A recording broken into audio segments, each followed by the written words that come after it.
ఉద్యోగంలోకి వెళ్తే ఎవరైనా ఏం చూస్తారంటే ఎలా ఆస్తులు పెంచుకోవాలి లేదా ఎలా మంచి ఫ్యామిలీ లైఫ్లో మంచి కంఫర్ట్ ఏ విధంగా ఇవ్వాలి వీటి మీద చూస్తారు. మీరేమో మొత్తం ఉద్యమాలకి సంబంధించినటువంటి వ్యవహారాలు కనిపిస్తున్నాయి. అన్నీ మీ పిఆర్టీయు యూనియన్ తరపున పోరాటాలు కనిపిస్తున్నాయి. ఏంటి దీని వైపు వెళితే మరి సమాజంలో ఇమేజ్ ఎలా ఉంటుంది, కుటుంబ గౌరవం ఎలా ఉంటుంది, వీటన్నిటి గురించి ఆలోచించారా? దాని పట్ల ఎలా మీరు ఫీల్ అవుతున్నారు? ఏం లేదండి. ఇప్పుడు నేను అంటే ఉద్యోగంలోకి వచ్చిన ప్రారంభంలోనే ఈ సంఘంలో పిఆర్టీలో చేరడం జరిగింది. ఓకే. సంఘ కార్యక్రమాలు నాకు బాగా నచ్చినాయి. ఈ సంఘం చాలా గొప్ప సంఘం. ఓకే. ఎందుకంటే ఆ నేపథ్యం నాకు బాగా నచ్చింది.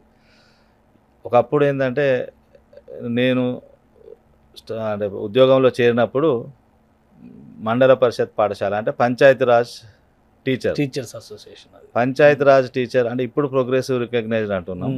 మరి ఇది ప్రారంభంలో పంచాయతీరాజ్ టీచర్. పంచాయతీరాజ్ అంటే చాలా గ్రామ స్థాయి నుంచి ఉండేటువంటి రిప్రజెంటేషన్. ఎగ్జాక్ట్. అయితే ఆ పంచాయతీరాజ్ ఉపాధ్యాయునికి ఎలాంటి సౌకర్యం లేదు.